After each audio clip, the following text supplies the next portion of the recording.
Welcome back, friend. Tonight we're settling in with perhaps the greatest novel ever written. Get comfortable.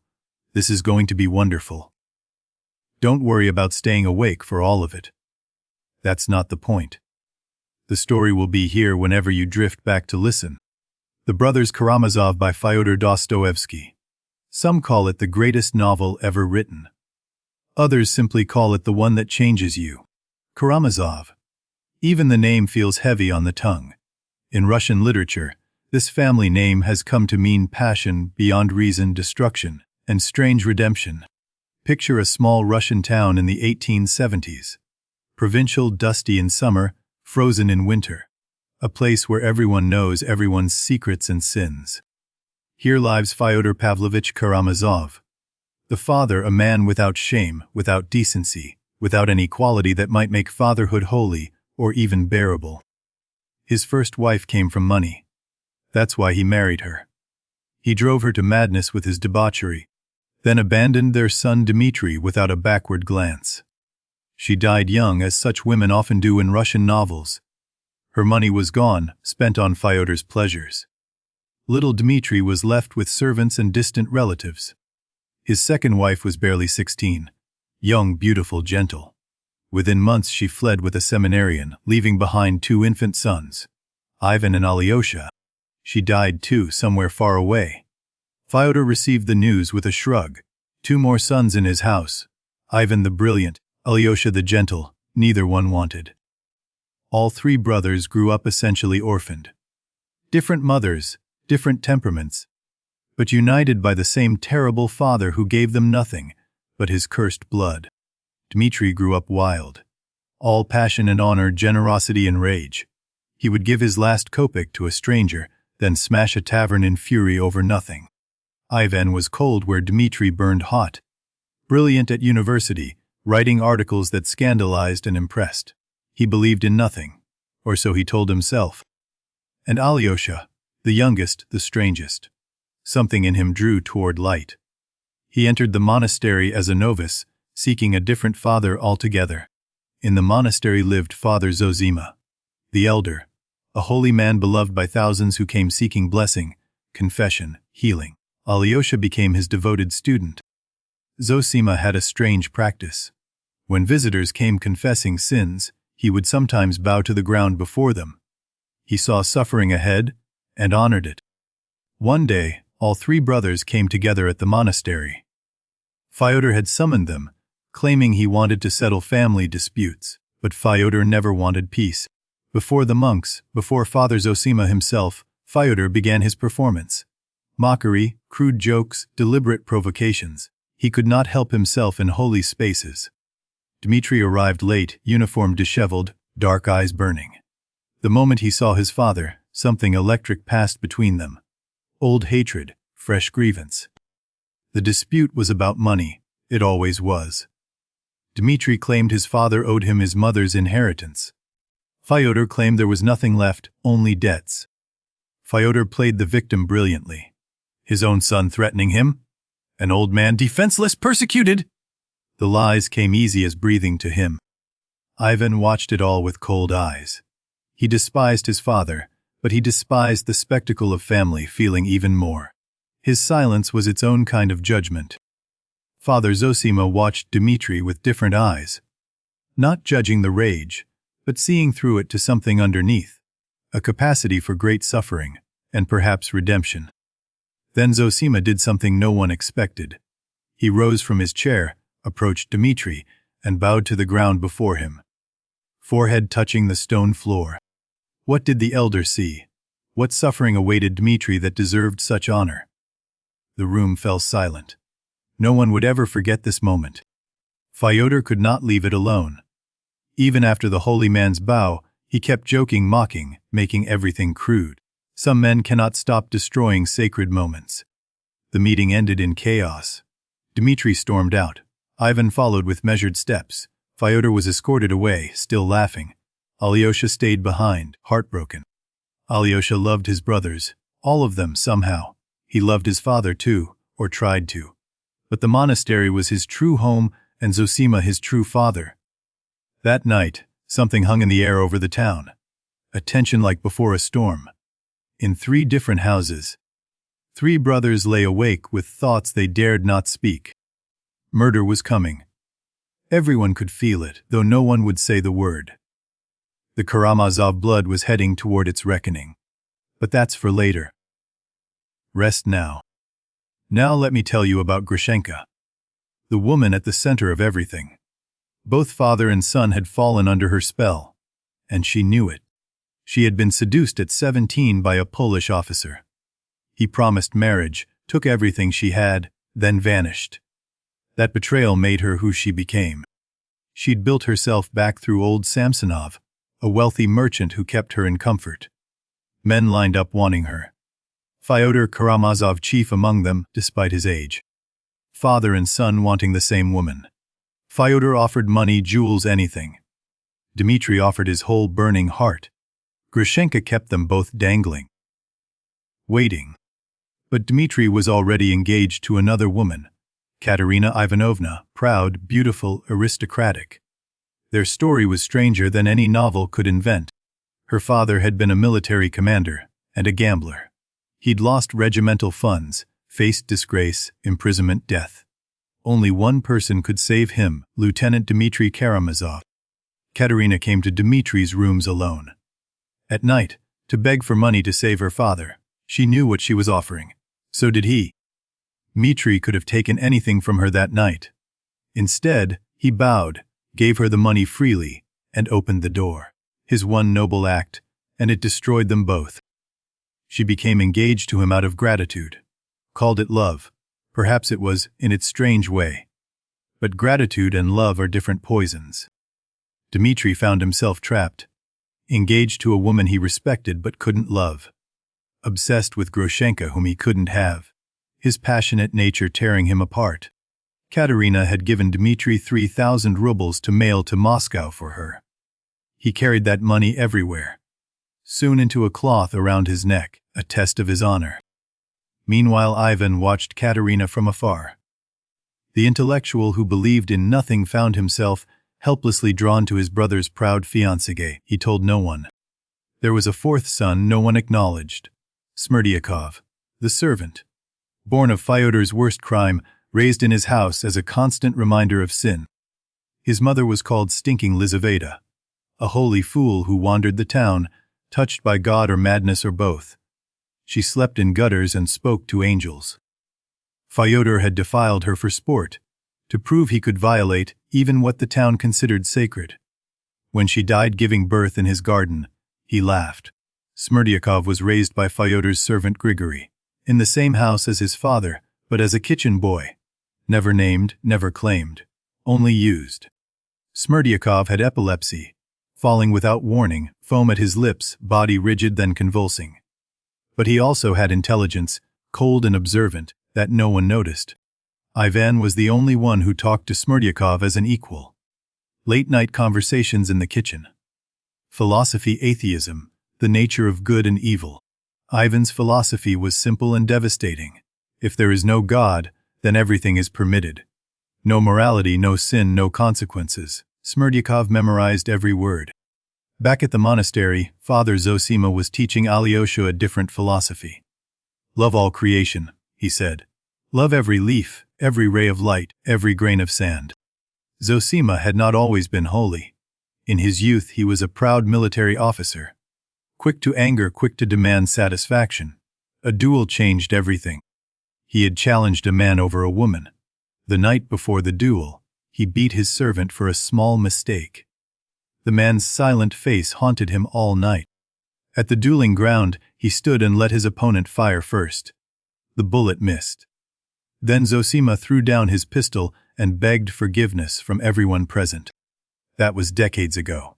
Now Zosima was dying. He knew it. Felt his body failing, but his spirit had never been stronger. He had one last mission for Alyosha. Leave the monastery, Zosima commanded.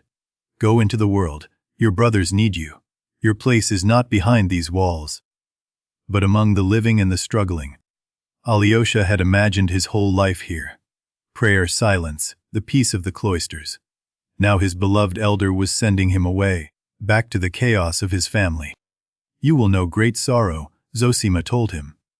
But through that sorrow, great joy will come. Go and bless the world, not by leaving it, but by loving within it. Outside the monastery walls, uglier things were happening. Dmitri's debts and rages had made enemies.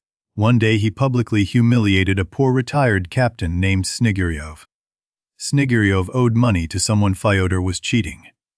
Dmitri, drunk and furious about his father, took it out on this innocent man, a chain of cruelty without end. Snigiryov's son Ilyusha saw everything. 9 years old, watching his father dragged through the mud by a drunken gentleman. Something broke in the boy that day. Days later, Ilyusha saw Alyosha in his monk's cassock and attacked him.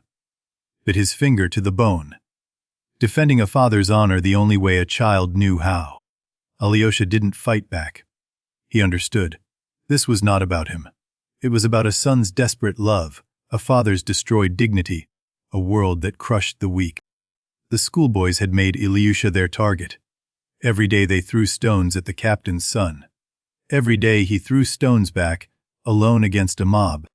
One boy stood apart from the tormentors, Kolya Krasotkin, proud, intelligent, secretly admiring Ilyusha's courage. But adolescent pride kept him from showing it openly.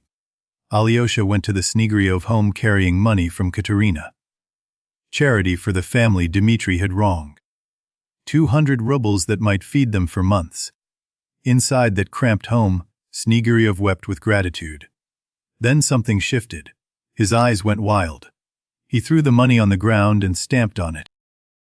He could not accept payment for his dignity. The money would feed his family, but taking it meant admitting his humiliation was a thing that could be bought. Ivan had written an article that scandalized intellectual Russia. About the church and state, about law and morality. Everyone debated it. Few understood its true implications. Beneath the academic language was a simple question. If there is no immortality, no God to judge us, then why should anyone restrain themselves from anything? Everything becomes permitted. Fyodor loved Ivan's article for all the wrong reasons. If there's no God, then the old man's debaucheries carried no sin. He quoted it constantly, misunderstanding everything. Dmitri needed 3,000 rubles desperately. Not just to return Katerina's money, but to run away with Grushenka if she would have him. To start fresh, to escape.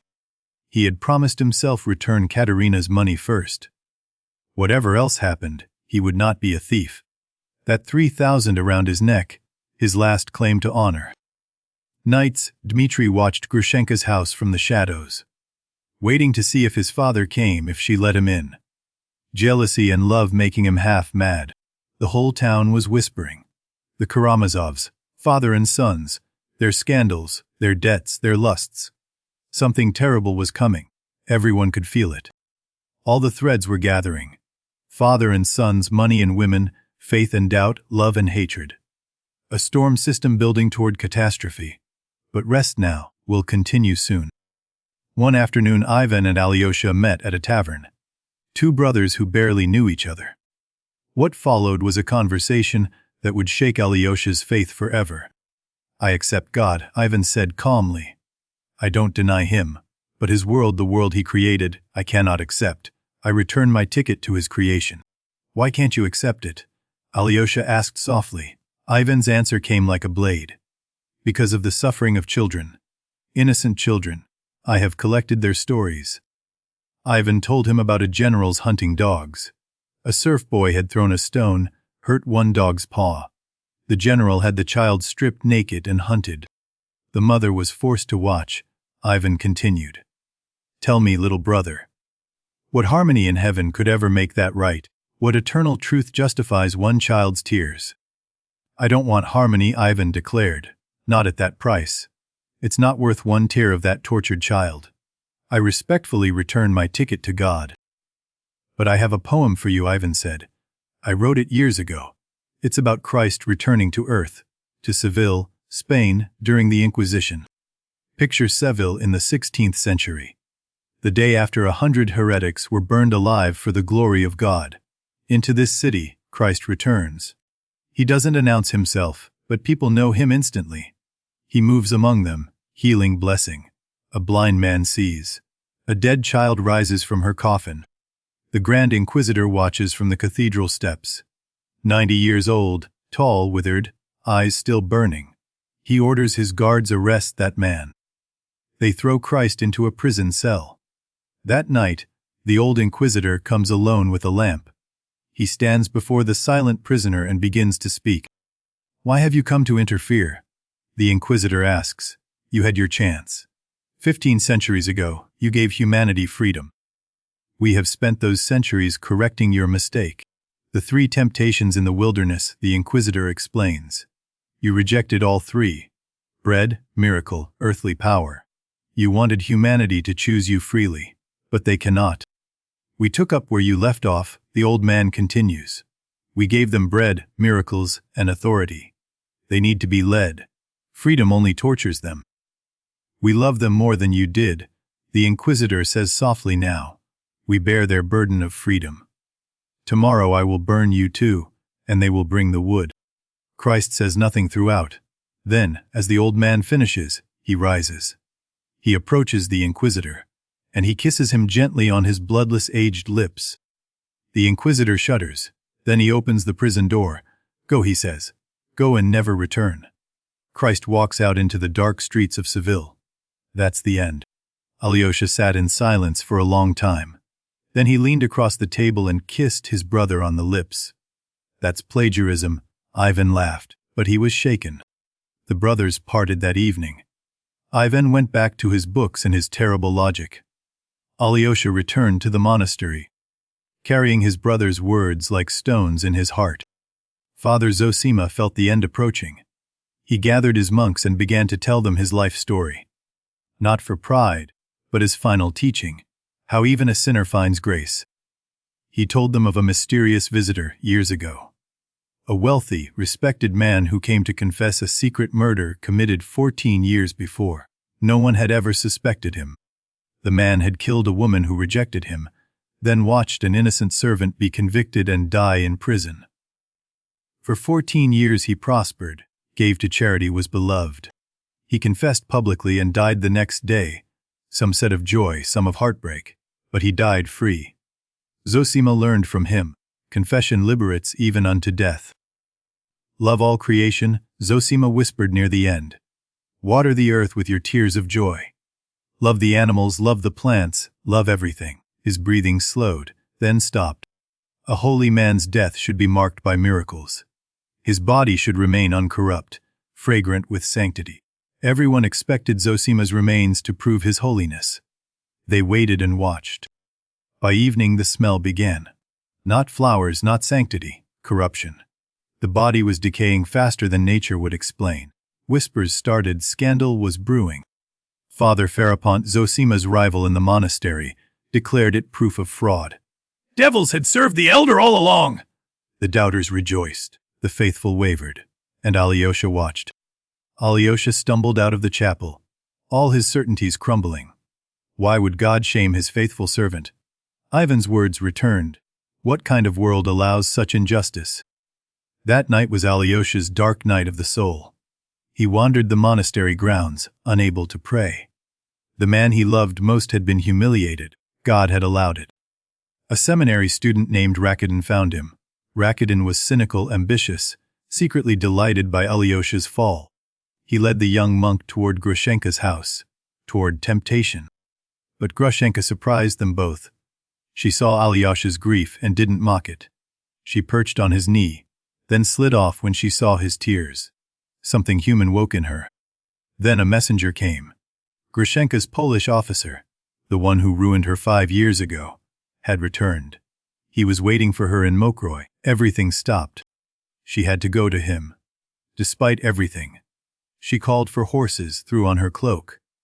The man who betrayed her was calling, and she could not resist. Alyosha returned to the monastery.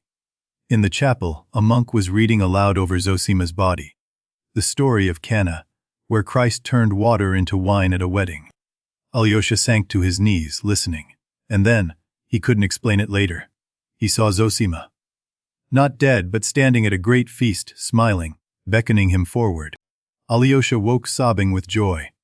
He ran outside, threw himself on the earth, kissed it, watered it with tears. Something had broken open inside him. He was remade. He rose a different man. Not the same naive faith, but something deeper. He left the monastery 3 days later, as Zosima had commanded. His work was in the world now. Meanwhile, Dmitri was going mad. He needed 3,000 rubles to return Katerina's money, to be free of her and honorable at once. He tried everyone. No one would lend. He went to old Samsonov, Grushenka's merchant protector. Dmitri debased himself, begged.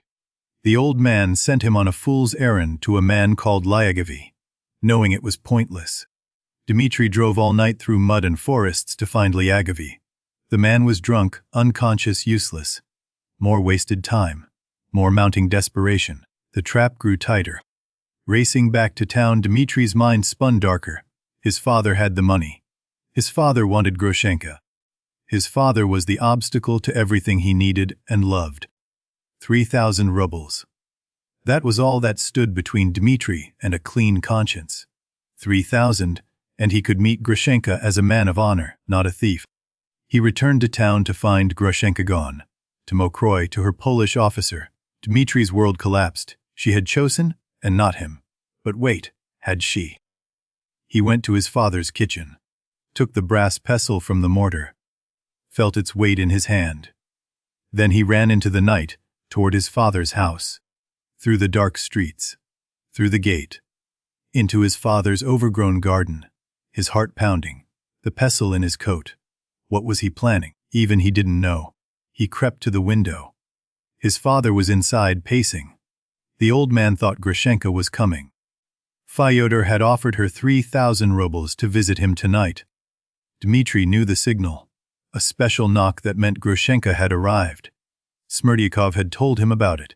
What if he used it? What if his father opened the door? He saw his father's face at the window, leering, eager, lustful, looking for Grushenka. That face. The face of the man who had ruined everything. The Karamazov face, his own face. Dmitri ran. Away from the window, away from the house. Through the garden. Something happened, a cry, footsteps, a struggle. But later he couldn't remember clearly, only that he ran. He found himself on the road to Mokroy. Blood on his hands. Money in his pocket. Where did that come from? Racing toward Grushenka. Behind him, his father's house was silent, too silent. The troika flew through the night toward Mokroy.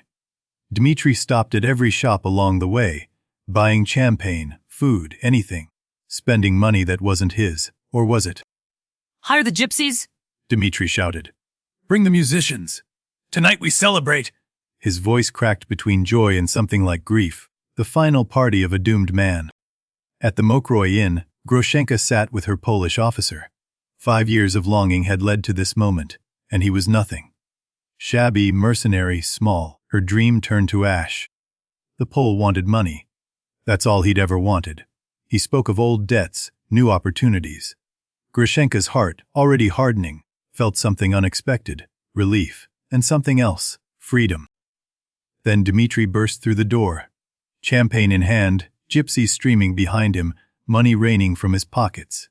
Not to win her, but to set her free, his mad gift. The Poles were caught cheating at cards that night. Marked decks, clumsy tricks. Dmitri threw them out bodily, laughing. Grushenka watched her former god crawl away in disgrace. Something shifted in Grushenka. Watching Dmitri, she saw him truly for the first time. Not his madness but his heart. Not his violence but his honor. He had freed her. I'm yours, she told him simply. Not his, not anyone else's. Yours. They sat together while the party raged around them. Two lost souls finding each other at the edge of disaster. The celebration exploded through the night. Gypsies sang, champagne flowed. Dmitri danced like a man possessed. His last night of freedom, though he didn't know it yet. Between dances they whispered plans. America perhaps, a new life, a new name. Everything they'd been could be left behind. If only they had time. They spoke of starting fresh, working with their hands. Dmitri would plow fields, Grushenka would cook and clean. Honest labor. Honest love. Simple and clean and far from Russia. Where had all this money come from? People wondered. Dmitri spending hundreds, thousands. He'd been penniless yesterday. Now gold rained from him like water. No one asked directly. Dawn crept toward the windows. The candles burned low. And then, footsteps outside, many footsteps, official footsteps. The music faltered. Silence fell like a blade. Police, prosecutor, officials from town. Fyodor Karamazov has been murdered, they announced, his skull crushed. And you, Dmitri Fyodorovich, are under arrest for his murder. The blood on his hands, the money in his pockets, the threats he'd made publicly, the pestle missing from the kitchen. Everything pointed to Dmitri. The trap had closed. The interrogation lasted all night. Every detail examined. Every hour accounted for. Dmitri answered everything, almost everything. There were things he couldn't explain even to himself. I wanted to kill him, Dmitri confessed. I stood at his window with murder in my heart. But I didn't do it. Something stopped me. I ran. I swear I ran. Then explain the money, they demanded. Where did 3,000 rubles come from between your father's garden and the Mokroy road? Dmitri's face went pale. He couldn't tell them. It was Katerina's money, he finally admitted. 3,000 rubles she gave me to mail. I kept half, suited in a pouch around my neck. For weeks, I was a thief. The cloth amulet was found in his coat. Torn open, empty now. He'd spent half at the first Mokroy party a month ago. The other half last night. Mathematics of degradation. So the money wasn't his father's. That much was clear. But did it matter? He'd had motive, opportunity, the weapon. The theft only proved his capacity for dishonor. For Dmitri, the theft was worse than the murder charge. He could face death as an innocent man. But he would face it as a proven thief. And that broke something inside him. Witnesses were called. The servants. The innkeeper. Everyone who'd seen Dmitri that night. The blood, the money, the wild behavior. The evidence piled like stones on a grave. Grushenka burst into the room, still in her party dress. He didn't do it, she screamed. I know him. He couldn't kill his own father. Her certainty meant nothing to the law. They took Dmitri away in chains. In the prison cart, exhausted beyond sleep, he dreamed. A baby crying on the burned step. Why is the baby crying? He asked. Why? Why do they suffer? The question from Ivan's rebellion now rising in Dmitri. Not philosophy, lived truth. The children, the innocents. His own soul suddenly aware of all the world's pain. He woke changed. Something had begun in that dream. A new man struggling to be born inside the destroyed old one. In prison, awaiting trial, Dmitri began to pray. Back in town, Ivan was being eaten alive by knowledge. He suspected Smerdyakov. Had suspected from the beginning. And he knew, with terrible certainty, that he had helped create the crime. He went to Smerdyakov 3 times. Each visit peeled back another layer of the truth. Each visit drove Ivan closer to madness. Let me tell you about those meetings. First visit.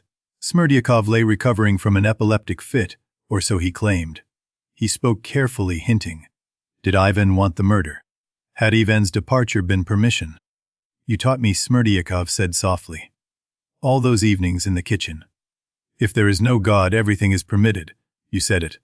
I listened. I learned. If everything is permitted, then murder is permitted. That's all I did. Followed your logic to its natural end. Don't blame the student for learning the lesson too well. Second visit. Smerdyakov was bolder now. He explained how the epileptic fit was faked. How he'd planned for days, knowing exactly when Ivan would leave town. The night of the murder, Smerdyakov lay waiting in the dark. He knew the signal. He knew where the money was hidden. He knew everyone would blame Dmitri. You left town on purpose, Smerdyakov told Ivan. You knew what would happen. You wanted it to happen. You just didn't want to be present when it did. Smerdyakov described the murder, the signal at the window. Fyodor rushing to open the door expecting Grushenka. The paperweight striking the old man's skull, the envelope ripped open. Did I create this creature? Ivan thought. Did my ideas make this murder? The philosopher who denied God now facing the consequences of a world without him. Final visit. Smerdyakov calmly produced the 3,000 rubles. Still in Fyodor's envelope, his handwriting on it. The money meant for Grushenka, who never came. "Take it," Smerdyakov said. "I don't want it. I did this for you, because you wanted it done. Because your philosophy gave me permission. The money means nothing to me." "You knew," Smerdyakov said with contempt. "You wanted him dead.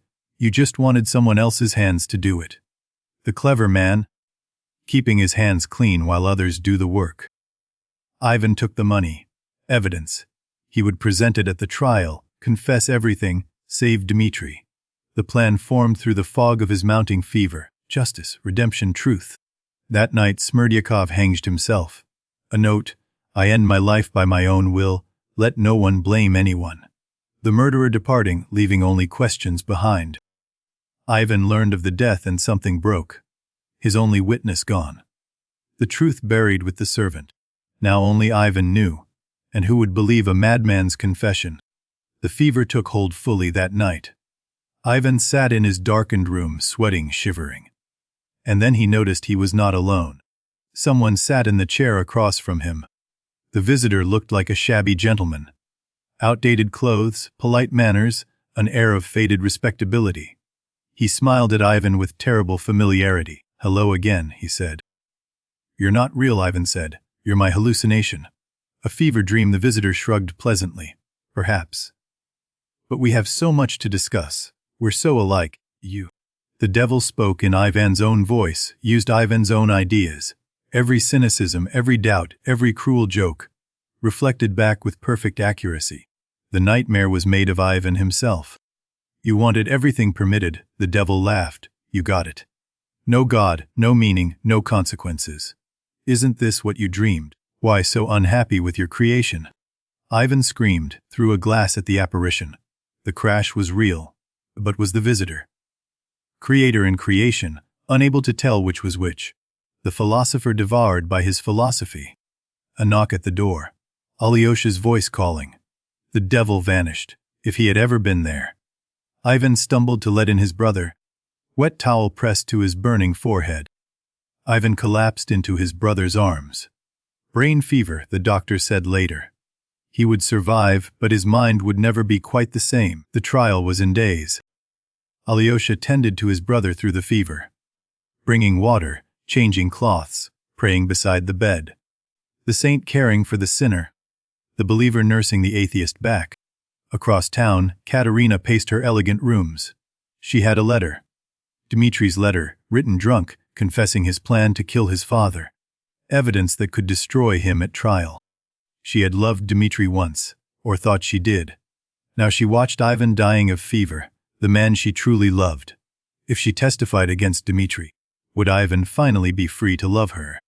The trial would begin in 3 days. Dmitri in his cell, Ivan in his fever, Katerina with her letter, Grushenka with her love, all of Russia waiting to see justice done, or undone. The trial of Dmitri Karamazov began on a cold autumn morning. All of Russia seemed to be watching. Society ladies filled the galleries. Journalists scribbled in notebooks. The case had everything: parricide, passion, a beautiful woman, 2 beautiful women, money, jealousy. The newspapers called it the trial of the decade, perhaps the century. Dmitri entered the courtroom with his head high. Pale from prison, thinner, but unbroken. He looked at the crowd almost with contempt. "Not guilty," he said clearly, "not of murder." The prosecutor laid out the case with devastating precision. Motive: the money, the woman. Means: the pestle, the strength, the violence Dmitri was known for. Opportunity: that night in the garden. Witness after witness took the stand, servants describing Dmitri's threats, merchants testifying to his debts, each one adding another stone to the wall being built around him. Grushenka testified. Beautiful, even now defiant, she declared Dmitri's innocence with absolute certainty. "He couldn't have done it," she said. "I know this man. He has honor they cannot see." Alyosha took the stand. He spoke of the amulet, the money around Dmitri's neck. The 3,000 rubles that proved the spending at Mokroy wasn't his father's money. Couldn't be. The defense attorney Fedyukovich was brilliant, famous throughout Russia for impossible victories. He dismantled the prosecution's case piece by piece with elegant, merciless logic. The envelope was never found on Dmitry, Fetyukovich noted. The money Smerdyakov took was still in its envelope when he confessed to Ivan. Where is the murder weapon's blood? Questions without answers. Was Fyodor Karamazov really a father? Fetyukovich asked boldly. He abandoned his children, corrupted his household, competed with his own son for a woman. Does such a man deserve the sacred name? Then Ivan was brought in, barely conscious, fever still clinging, supported by attendants. The courthouse fell silent. Something was about to happen that no one expected. He killed him. Ivan shouted suddenly, pointing nowhere and everywhere. Smerdyakov killed our father, and I taught him to do it. I gave him permission. The truth from a madman's mouth. Smerdyakov murdered him, Ivan raved. He confessed to me 3 times. But Smerdyakov is dead, hung himself. So you must take my word. The word of a man talking to devils. Ivan produced the money. Smerdyakov gave it to me, he said. 3,000 rubles. The evidence. But where had it really come from? A dead servant, a fever dream. The prosecutor dismissed Ivan as deranged. Brain fever, delusions, hallucinations. The court ordered him removed for his own health. His testimony would be given little weight. Ivan collapsed at the courtroom doors. The devil, he screamed. Ask the devil. He knows everything. Then silence. Attendants carried him away. The gallery buzzed with horrified excitement. And then Katerina rose. Beautiful, terrible, trembling. She hadn't planned to speak. But something in Ivan's collapse broke her resistance. She had a letter. She would use it. I have proof of his guilt, she announced. A letter in his own hand. Written drunk but true. Listen to what Dmitry Karamazov planned to do to his father. She read the damning words aloud. If I can't get money anywhere else, I'll kill him. I'll kill him and take his money. I swear I will. The courtroom gasped. Then Katerina turned on Dmitry herself. He humiliated me, she screamed. I saved his honor once and he threw it back in my face. The witness become avenger, pride's final revenge. The letter was passed among the jurors. Dmitry's handwriting authenticated. His own words, I will kill him. Intent, premeditation. Everything the prosecution needed, delivered by the woman who once loved him. Katerina collapsed into hysterics and was carried out. The damage was done. Dmitry sat very still in the dock. The woman he'd once saved had just condemned him to Siberia or death. The prosecutor's final argument painted Dmitry as a monster. The Karamazov blood, he called it. Corrupt, violent, inevitable. Such men must be stopped to protect Russia itself. Fetyukovich's closing was brilliant, desperate, appealing to the Russian soul. What is a father? Can money buy that sacred bond? If Fyodor was no father, was this truly parricide? The jury retired. Hours passed. Dmitry waited in a small room, Grushenka allowed to sit with him. They held hands and didn't speak. What was there to say? The jury returned. Their faces told everything before the words were spoken. The foreman stood, on all counts guilty. The courtroom erupted. Dmitry stood perfectly still. I am innocent of my father's blood, Dmitry cried out. Before God, before all of you. I swear I did not kill him. His voice broke. But I accept my fate. For other sins, perhaps I deserve this. 20 years in Siberian mines. The sentence fell like an axe. 20 years of frozen earth and darkness. Grushenka screamed. Alyosha wept. Dmitry raised his chained hands in something like blessing. In prison afterward, Grushenka made her vow. I will follow you to Siberia. I will wait at the prison gates. I will be there when you come out, if I have to wait 20 years. Plans whispered between them. Escape was possible. Bribes, a journey to America. The dream from Mokroy still alive. But Dmitry hesitated. Was escape what his new soul needed? I am innocent of murder, Dmitry told Alyosha when his brother visited. But I am guilty of so much else. My whole life. The drinking, the rage, the women, the selfishness. Perhaps this is just. If I suffer for others' sins as well as my own, then let me suffer, Dmitry said. In the mines, in the darkness, a hymn will rise in my heart. I feel it already.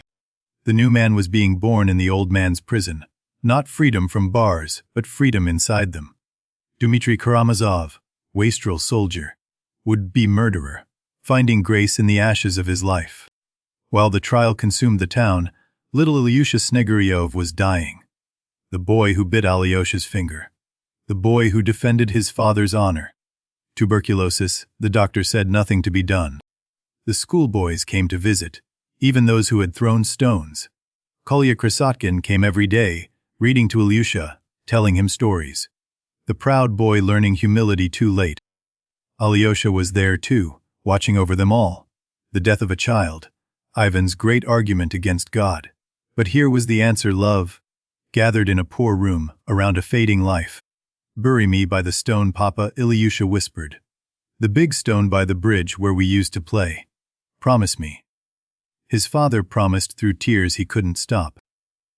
Kolya had found Ilyusha's lost dog Zhoka, the dog the boys had told him was dead to torment him. But when Kolya brought Zhochka to the bedside, Ilyusha could barely lift his hand to pet it. In the night, while his father dozed at his side, Ilyusha slipped away. No struggle at the end. Just a small sigh, and the fierce spirit departed, leaving silence behind. The funeral procession wound through the November snow. A small coffin carried by schoolboys. Sneguryov stumbling behind, clutching Ilyusha's worn boots, unable to let go even now. To the stone by the bridge. The big flat stone where Ilyusha had played, had fought, had dreamed. The boys gathered in a circle around the open grave. Alyosha stood among them. After the burial, Alyosha asked the boys to stay. He had something to tell them.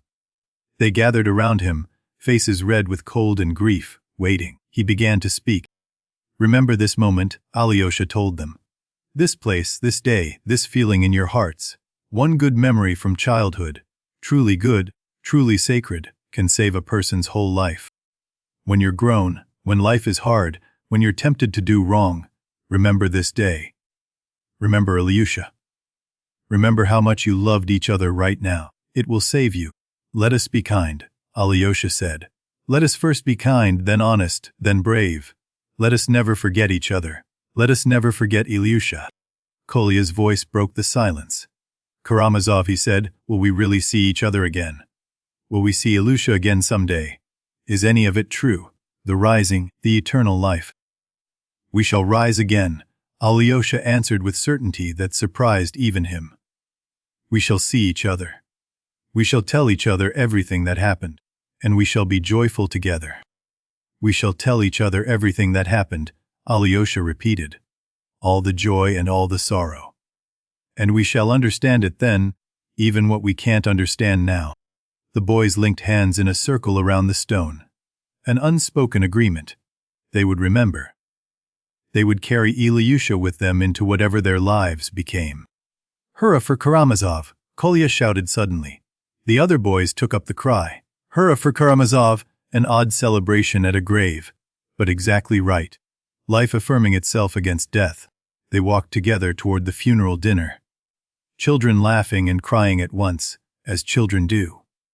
The stone by the bridge remained, covered in snow, holding its memory.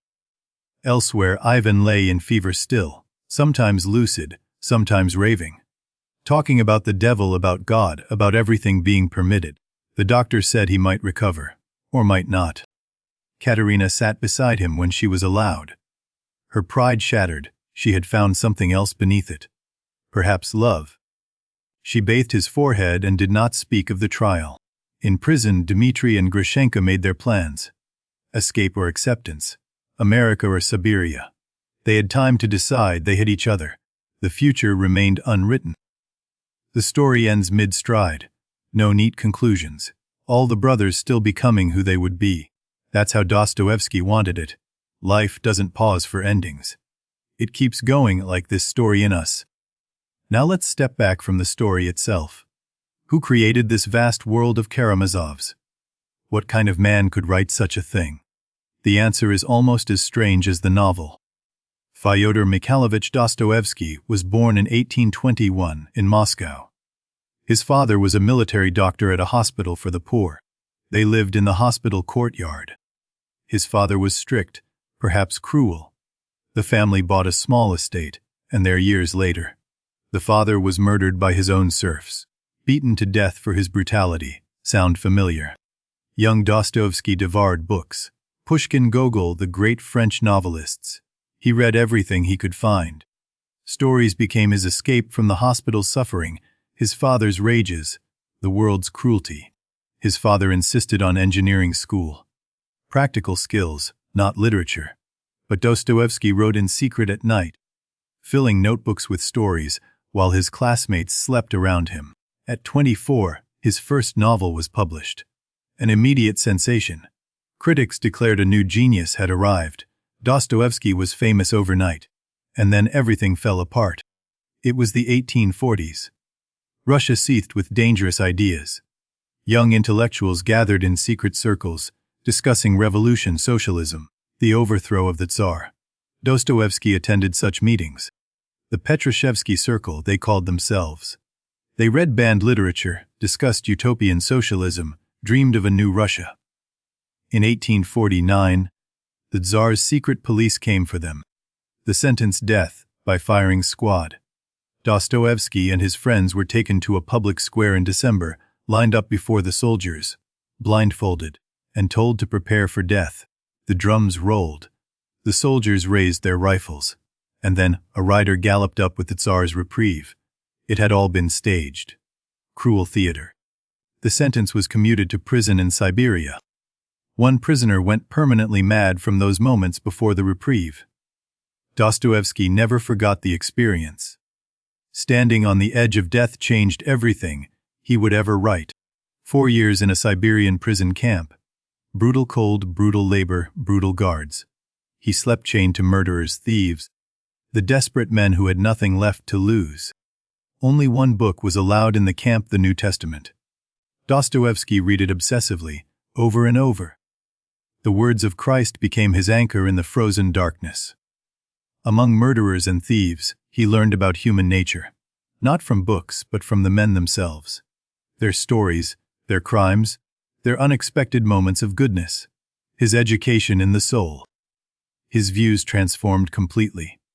The young socialist became something else, a believer in redemption through suffering, in the mystical truth of Russian Christianity, in the soul's capacity for regeneration. Released after 4 years, then forced to serve as a common soldier in Siberia for 5 more. He married a widow there, a troubled woman, wrong for him. The suffering continued. Finally allowed to return to St. Petersburg after a decade of exile. A different man now. He resumed writing, established a journal. Began the novels that would make him immortal. The epilepsy had begun in prison, or perhaps even earlier. Seizures that struck without warning, leaving him shattered for days. But sometimes, just before the fit, he felt transcendent ecstasy. He gave epilepsy to his characters. Prince Mishkin Smerdyakov. The sacred disease, he called it. That terrible knowledge of the body's betrayal, the mind's fragility, became part of his art. In 1864, he published a strange short novel that changed literature forever. A bitter man in a basement, raging against reason, against progress, against everything. The first existentialist hero. Then came gambling, a compulsion that nearly destroyed him. In European casinos, he lost everything repeatedly. His money, his wife's money, his publisher's advances. Poverty became his constant companion. He wrote his greatest works in desperate poverty. Publishers pressing for pages, creditors knocking at the door. Genius performed under crushing deadline, words exchanged directly for bread. One great novel explored his prison experiences. Another asked whether a superior man could commit murder and remain superior. The question that obsessed him: is everything permitted without God? His second wife saved him. Anna was young, practical, devoted. She took over his finances, managed his publishing, transcribed his dictation. Without her, the final novels might never have existed. Anna handled the creditors, negotiated with publishers, even sold his books directly to readers. For the first time in his life, Dostoevsky achieved something like stability. He could finally breathe. Each novel went deeper into the soul's darkness and its capacity for light. The themes that would culminate in the Karamazovs were developing: fathers and sons, faith and doubt, freedom and suffering. Every novel circled the same abyss: if God does not exist, is everything permitted? Ivan's question was Dostoevsky's own. He spent his life trying to answer it through his characters. In 1878, his 3-year-old son Alyosha died of epilepsy, the same disease that tormented Dostoevsky. The child named for his gentlest character, taken in a seizure. Unimaginable grief. Why do innocent children suffer? Ivan's catalogue of horrors came from newspaper clippings Dostoevsky had collected for years. But now the question was personal. Now it was his own child. Ivan's rebellion against God was Dostoevsky's own deepest doubt given voice. He made Ivan's argument as powerful as possible because he had felt that argument himself. The Grand Inquisitor emerged from real anguish. He began the brothers Karamazov in 1878, the year his son died. It would take him 2 years to complete his final testament. Everything he believed and everything he doubted. He planned a sequel. Alyosha would return to the world, perhaps become a revolutionary, perhaps sin greatly, certainly struggle and grow. The story would continue across generations. But Dostoevsky would not live to write it. And yet the novel stands complete as it is. The ending, Alyosha and the boys at the stone, feels like a beginning, not an ending. That was perhaps intentional. Life continues. Stories continue in us. Understanding the novel means understanding Russia in the 1870s. A nation in transformation, stretched between old certainties and terrifying new freedoms. The Karamazovs embody that national crisis. In 1861, the serfs were emancipated. Millions of peasants suddenly free after centuries of bondage. The old social order collapsed. Russia asked what comes next. Who are we now? Young intellectuals rejected everything their fathers believed. God, Tsar, tradition, all dismissed as superstition holding Russia back. They called themselves nihilists. They believed in nothing but science and progress. If there is no God, no immortal soul, then why not live for pleasure? Why not take what you want? The Karamazov question emerged from a genuine social crisis about morality without faith. Dostoevsky's answer was not intellectual argument but character, story, lived experience. Zosima bowing to Dmitri, Alyosha kissing the earth. The answer to nihilism was not philosophy but active love. The Russian soul, Dostoevsky believed, had a unique capacity for both destruction and redemption. The Karamazovs embody this, capable of the worst sins and the most profound transformations. Russian Orthodox Christianity permeates the novel. Not official church bureaucracy, but the mystical tradition, the startsi, the holy elders, the belief that suffering itself could be redemptive. The startsi were real, holy elders who lived in monasteries, counseling thousands who came seeking wisdom. Pilgrims walked hundreds of miles to kneel before them and receive blessing. Dostoevsky himself made such a pilgrimage to Optina Pustin Monastery. There he met Father Ambrose, an elder who blessed thousands. Zosima is partially modeled on this real holy man. Father Ambrose received Dostoevsky privately after his son's death. What passed between them, we don't know.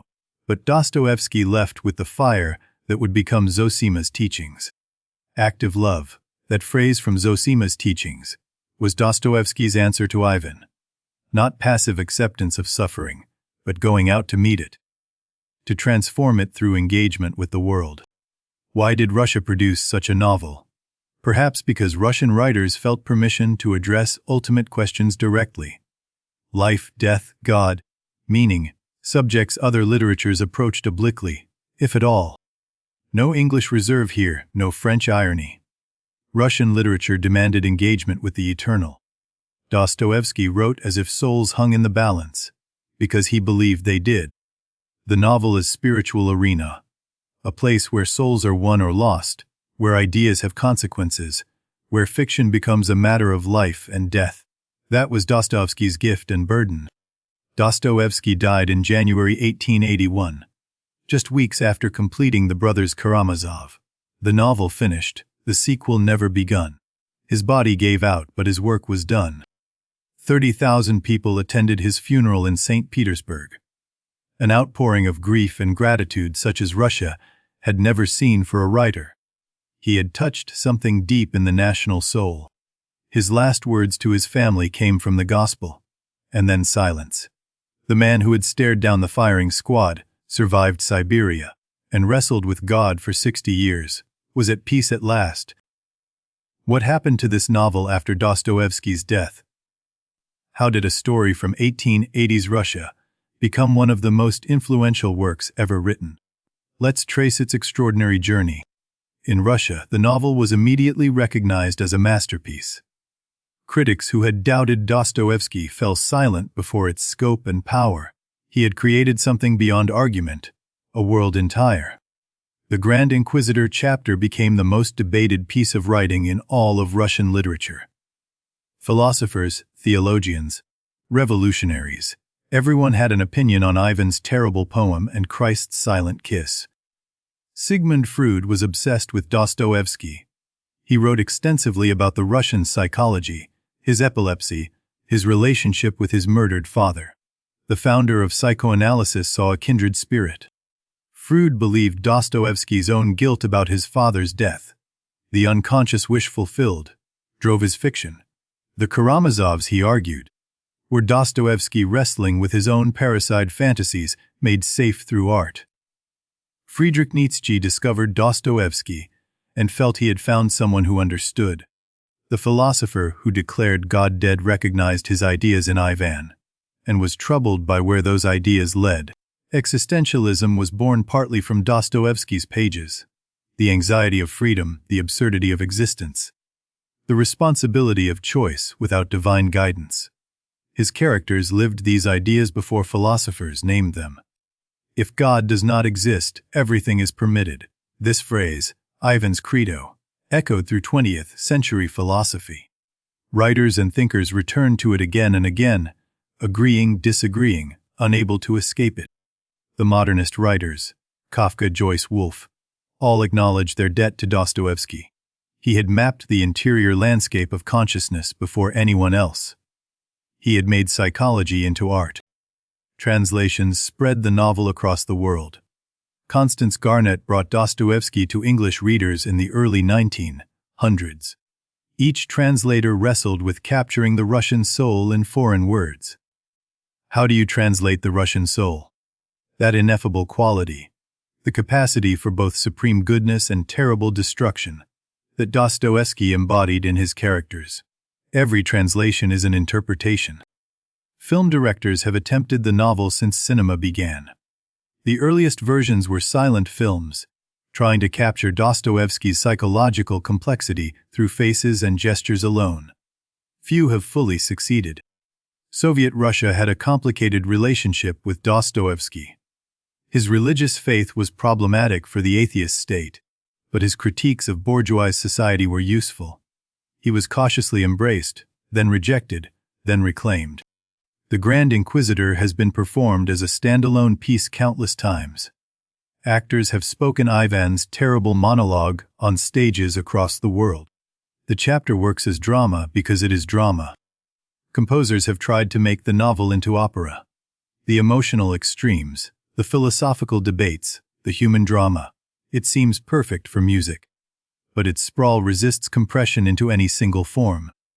Why does the novel resist adaptation? Perhaps because its greatness lies in what cannot be shown.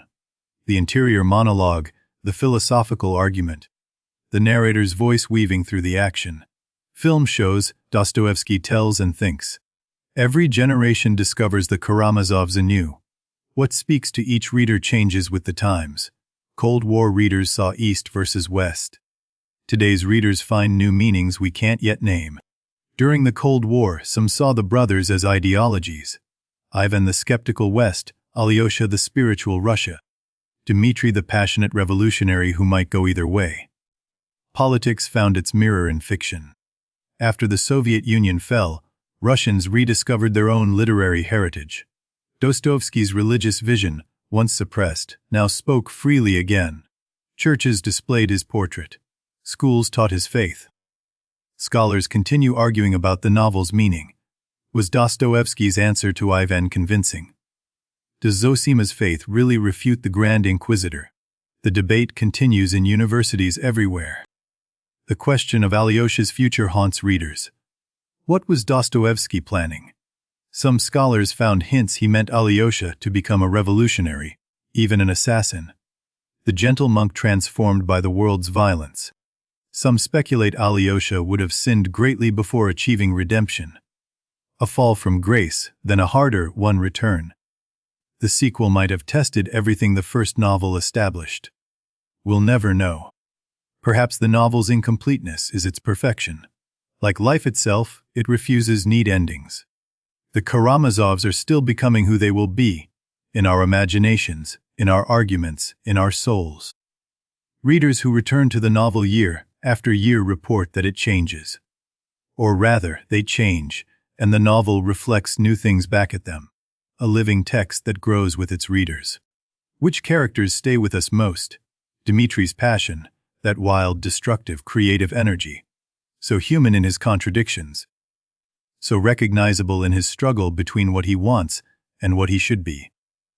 Ivan's cold despair speaks to every reader who has looked at the world's suffering and questioned whether any god could permit it. His rebellion is terrible because it's so reasonable. Alyosha's quiet hope is perhaps the hardest to achieve. Not naive faith, but tested faith. Not ignorance of evil, but acknowledgement and still choosing love. The mature spiritual response. Grushenka's transformation shows that no one is beyond redemption. The fallen woman who finds genuine love. The hardened heart that softens. The sinner who becomes capable of sacrifice. Father Zosima's teaching remains radical: love all creation. Every leaf, every ray of light. Water the earth with your tears of joy. In an age of cynicism, such words challenge and console. Reading the novel, we might ask ourselves, which brother am I? The passionate one, the skeptical one, the gentle one. Perhaps we contain all three. Perhaps that's the point. Ivan's problem, innocent suffering in a world created by a supposedly good God, remains unsolved. Theodicy, the philosophers call it. Dostoevsky didn't solve it intellectually. He answered it with lives lived. The answer Dostoevsky offers is not intellectual but lived. Active love, moment by moment. Not understanding suffering but standing with the suffering. Presence, not explanation. Active love is difficult and demanding. It requires engagement, not withdrawal. It means loving the unlovable, forgiving the unforgivable. It means becoming more than we thought we could be. The stone by the bridge. That final image, the boys gathered, promising to remember. One good memory can save a life. This is what Dostoevsky leaves us, the power of remembered love.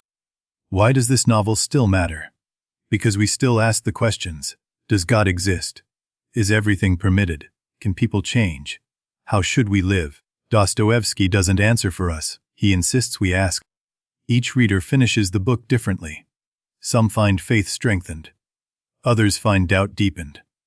Some carry Dmitri's passion, others Ivan's questions, others Alyosha's hope. The novel gives according to what we bring.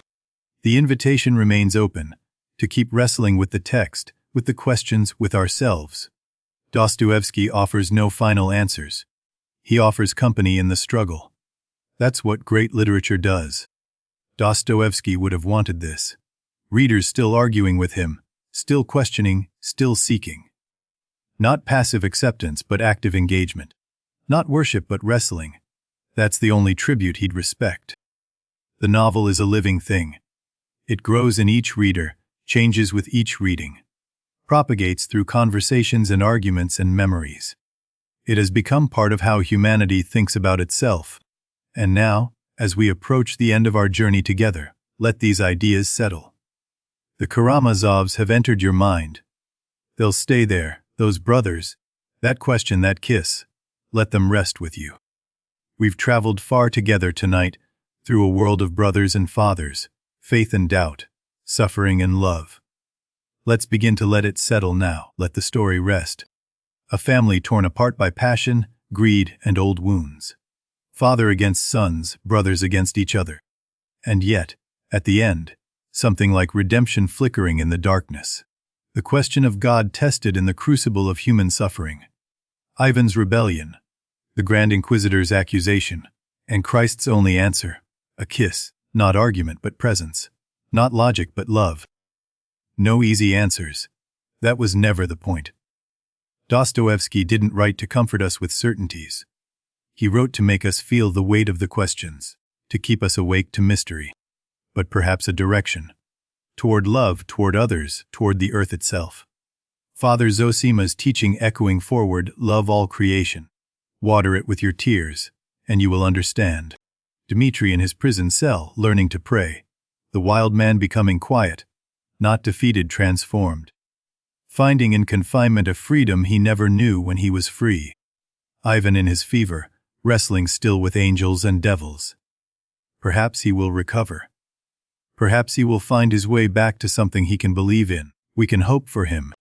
Alyosha walking in the world now, carrying Zosima's blessing. The gentle brother who chose love over answers. His story continues beyond the page, in everyone who reads him and is changed. The boys at the stone. They will remember. Kolya and all the others.